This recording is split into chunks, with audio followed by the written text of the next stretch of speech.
China dan AUKUS dijamin diam, Raja Salman dan 3 negara besar ini maju paling depan jika Indonesia diserang.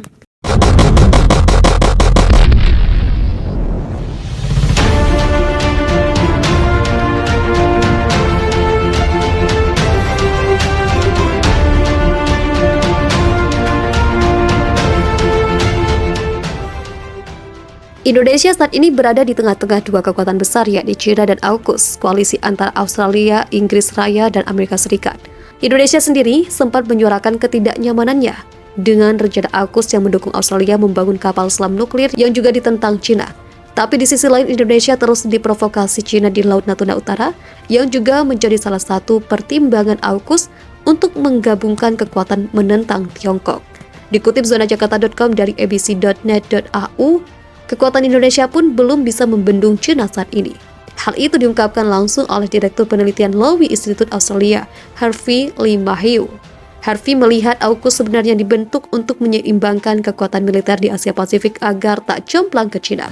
Lebih bergantung pada kapasitas dan kemauan Amerika untuk mempertahankan keseimbangan kekuatan militer di Asia dibandingkan membendung kebangkitan China, katanya dikutip dari anb.net.au. Harvey melihat kembali kapasitas Australia mempertahankan pengaruhnya di Papua Nugini juga tergerus China.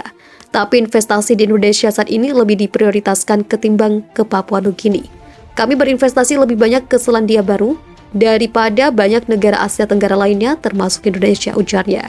Tujuan investasi ini jelas agar Indonesia setidaknya netral saja dalam urusan AUKUS versus China. Karena sekali lagi Indonesia belum mempunyai kemampuan militer menyaingi China. Namun demikian dicatat Indonesia seperti semua tetangganya di Asia Tenggara tidak memiliki kekuatan militer yang diperlukan untuk menghadapi China, kata Harvey. Harvey menyarankan Indonesia dan Australia meminta bantuan saudara tuanya yakni Jepang untuk menekan China di sisi Asia Timur. Jepang sendiri sedang menjalin kerjasama pertahanan dengan Indonesia. Demikian AUKUS makin pede menghadapi China di Asia Tenggara. Kekhawatiran jika Indonesia menjadi sasaran penyerangan koalisi Amerika AUKUS atau China jika perang kedua negara meletus menjadi fokus utama. Namun rupanya Indonesia tak sendirian. Dikutip zonajakarta.com dari Ring Times Bali, jika Indonesia diserang China atau Amerika saat perang, 4 negara berikut disebut-sebut tak akan tinggal diam. Berikut 4 negara yang akan membela Indonesia seandainya negara ini diserang oleh 2 negara raksasa yang disebut-sebut memiliki kekuatan armada militer yang sangat canggih dan kuat. Simak ulasannya sebagaimana dikutip dari kanal YouTube Prajurit Tangguh. Yang pertama, Rusia. Sejak era Bung Karno, hubungan baik Rusia dengan Indonesia sudah terjalin dengan baik. Indonesia tidak hanya sekali mendapatkan bantuan senjata dari negara yang dipimpin Vladimir Putin ini. Bahkan saat Bung Karno memimpin negeri ini, Bung Karno disambut hangat oleh warga Rusia yang mengenalnya. Saat Kisruh Irian Barat Indonesia mendapatkan bantuan senjata dari Rusia hingga Belanda menyerah dan akhirnya Irian Barat tetap berada di NKRI. Di masa kini, Indonesia banyak membeli senjata dan pesawat tempur dari Rusia. Kerjasama dalam hal keamanan dan latihan bersama masih terus dilakukan. Yang kedua, Jepang. Jepang merupakan negara yang paling mungkin menjadi negara sekutu negara Indonesia. Ia pasti akan membantu Indonesia andai Indonesia diserang oleh China atau Amerika. Jepang akan mengirimkan banyak pasukannya. Meski di masa luar negeri ini pernah dijajah Jepang, namun kini Indonesia dan Jepang sangat erat hubungannya. Dalam hal ekonomi, banyak produk Jepang masuk ke negeri ini, apalagi produk otomotif yang didominasi oleh negeri Sakura ini.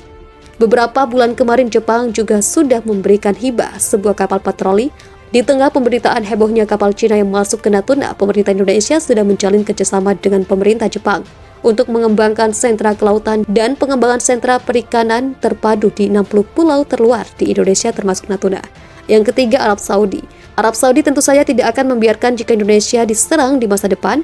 Alasannya karena negeri ini jumlah umat muslimnya terbanyak di dunia. Otomatis jika itu terjadi, pemasukan dalam hal ibadah haji dan umrah akan menurun drastis. Selain ibadah haji, negeri Raja Salman ini cukup banyak mengirimkan tenaga kerjanya ke negeri Arab itu. Dalam bidang pertahanan, Indonesia sudah menandatangani kerjasama di bidang pertahanan. Memorandum kesepakatan resmi ditandatangani pada Januari 2014 lalu di Kemenhan. Kesepakatan terutama di bidang penelitian dan transfer teknologi di bidang alat utama sistem persenjataan, pelatihan pasukan khusus penanganan teror, dan juga kerjasama dalam penanganan bencana. Saudi juga memiliki teknologi yang menjanjikan untuk pengembangan sistem persenjataan terutama di bidang alutsista. Yang keempat, Singapura. Jika Indonesia diserang bangsa lain di masa depan, ada dua alasan mengapa negeri Singapura akan membela mati-matian.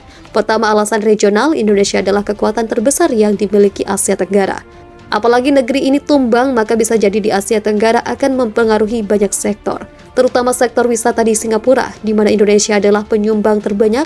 Setiap tahun ada jutaan orang WNI yang berlibur ke negeri Singa untuk berkunjung dan berlibur.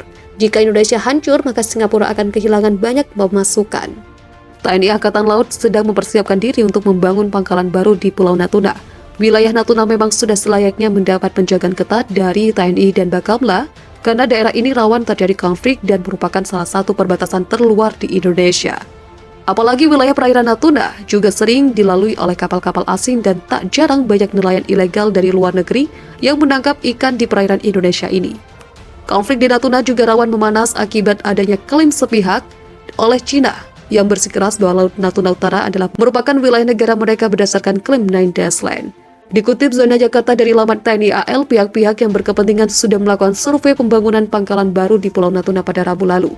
Dalam kegiatan survei tersebut dihadiri langsung oleh Wakil Asisten Logistik Kasal, Laksamana Pertama TNI Rahmat Hartoyo beserta tim Mapsal, dan didampingi dan Lanal Ranai Kolonel Laut P. Dovir. Rencananya, TNI AL akan membangun pangkalan markas Komando Pangkalan Utama, Lantamal, dan fasilitas pemeliharaan dan perbaikan Fasarkan di wilayah Kepulauan Natuna. Rahmat mengatakan bahwa pembangunan pangkalan baru ini sangat penting karena menjadi salah satu upaya menjaga wilayah pertahanan Indonesia. Dengan adanya rencana pembangunan pangkalan ini, maka mempermudah mobilisasi militer dan penyaluran logistik, kata Rahmat. Selama survei berlangsung, tim perwakilan dari TNI AL mengunjungi beberapa desa antara lain Desa Cembaga Selatan, Kecamatan Bunguran Selatan, Desa Sabang Mawang, dan Desa Sabang Mawang Barat, Kecamatan Pulau Tiga, Kabupaten Natuna. Serta meninjau beberapa pembangunan sarana perkantoran dan prasarana berupa water treatment plant tipe SCR, fas labu di Selat Lampa Natuna, meninjau JWT, groundwater tank di Sabang Mawang, markas Komando MELS dan Rumdis Lanal Ranai, serta Mak-Kompi Komposit Marinir. Kehadiran pangkalan baru TNI AL juga diharapkan mampu menambah kekuatan TNI AL di sekitar Natuna. Hal ini juga merupakan perwujudan dari program prioritas Kepala Staf Angkatan Laut Kasal, Laksamana TNI Yudo Margono dalam melaksanakan pembangunan dan peningkatan sarana prasarana pangkalan TNI AL. TNI AL bekerjasama dengan jajaran TNI Matra lain dan Bakamla untuk menjaga kedaulatan bangsa Indonesia di wilayah perbatasan terluar wilayah Natuna.